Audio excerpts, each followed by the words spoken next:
সুতরাং কোন একটা দলের আনুগত্য করবেন, কোন একটা দলের ভাষায় কথা বলবেন, কোন একটা দলকে ক্ষমতায় আনার জন্য চক্রান্ত ষড়যন্ত্র করবেন, তার দাঁত ভাঙার জবাব এদেশের মানুষদের জন্য প্রস্তুত আছে। চিফ ইলেকশন কমিশনকে বলতে চাই, আপনার রাজনৈতিক পরিচয় আমরা জানি, আপনি কোন দলের আনুগত্য করেন আমরা জানি। আপনি যদি নিরপেক্ষ ভূমিকা পালন করতে না পারেন আপনি সরে দাঁড়াবেন, কিন্তু কোন চক্রান্তমূলক নির্বাচনের যদি পায়তারা করেন জনগণকে সাথে নিয়ে আমরা তার দাঁত ভাঙার জবাব দেব। স্মারকলিপি নিয়ে আমরা ওনার কার্যালয়ে যাব, একটা প্রতিনিধি এখান থেকে যাবে ইনশাআল্লাহ।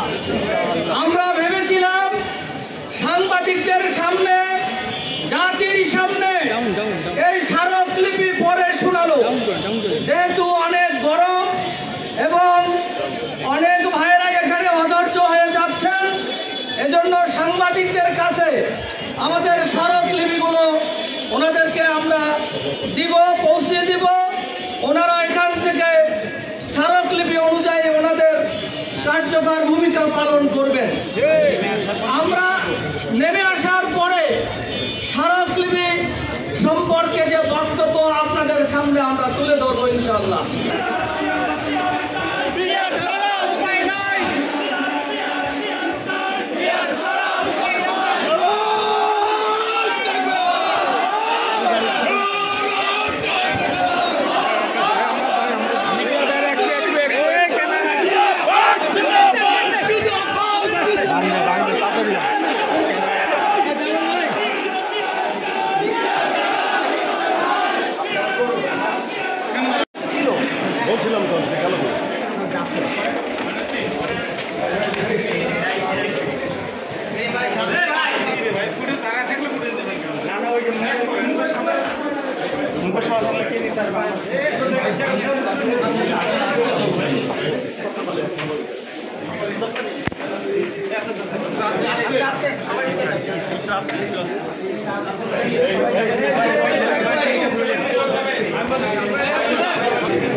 আপনার এখানে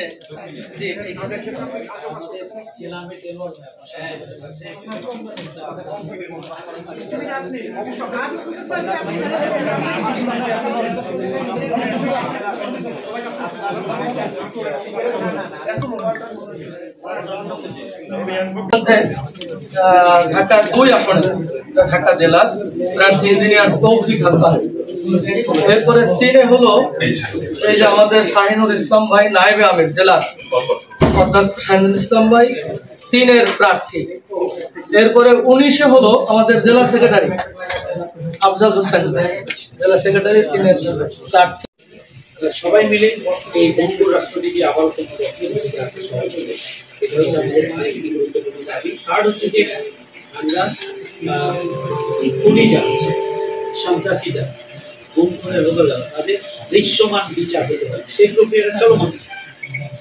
আমরা অবশ্যই চাই যে বিচার দৃশ্যমান হোক, আমরা চাই যে বিচার প্রভাবমুক্ত হয়ে স্বাধীন মতো বিচার হোক এবং ইনসাফ প্রতিষ্ঠিত হোক। সেটার ব্যাপারে আমাদের একটা দাবি রয়েছে। একটা হচ্ছে ফ্যাসিবাদের দোষক যারা এই পিছনের অপশক্তিকে যারা এতদিন টিকে রাখতে জাতীয় পার্টি সহ বাম দলগুলো আওয়ামী লীগের ফ্যাসিবাদ এখানে প্রতিষ্ঠিত করার জন্য সহযোগিতা করছে সরকার, তাদের বিরোধী তাদেরকেও বিচার আওতায় আনতে হবে এবং তাদের কার্যক্রম দিয়ে আসছি। নির্বাচনের জন্য যেন তেন নির্বাচন এটা কখনোই গ্রহণযোগ্য।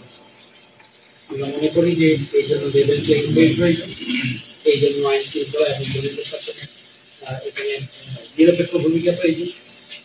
এই জন্য লেভেল প্লেইং সেকশনে সহ যারা নির্বাচন পরিচালনার সাথে সম্পৃক্ত থাকবেন তাদের অবশ্যই এখানে নিরপেক্ষ ভূমিকা নিশ্চিত করতে হবে। দুটি জিনিস নিশ্চিত না করে যে নির্বাচন হবে, সেই নির্বাচন বেসিক্যালি আবার একটা ফ্যাসিবাদের নতুন একটা ধারা, নতুন একটা এটা আপনাদের মানুষের প্রত্যাশার সাথে সম্পূর্ণরূপে সাংঘর্ষিক। প্রধান উপদেষ্টা বরাবর ঢাকা জেলা প্রশাসকের নিকট ওনার মাধ্যমে যে স্মারকলিপি আমরা প্রদান করে এসেছি, সম্মানিত জেলা প্রশাসক আপনি নিয়ে কি করবেন? আন্তরিকতার সাথে এই স্মারকলিপি গ্রহণ করেছে আলহামদুলিল্লাহ, এবং তিনি আমাদের প্রধান অতিথি নুরুল ইসলাম বুলবুল ভাইয়ের বক্তব্য ধৈর্যের সাথে শুনেছেন, এবং উনি জামায়াত ইসলামীর পক্ষ থেকে, ঢাকা জেলার পক্ষ থেকে যে স্মারকলিপি দেওয়া হয়েছে, আশা করি ওনার মাধ্যমে প্রধান উপদেষ্টার কাছে পৌঁছে যাবে ইনশাআল্লাহ। এই সংক্রান্ত বিষয় এখন আমাদের সামনে ব্রিজ করছেন আজকের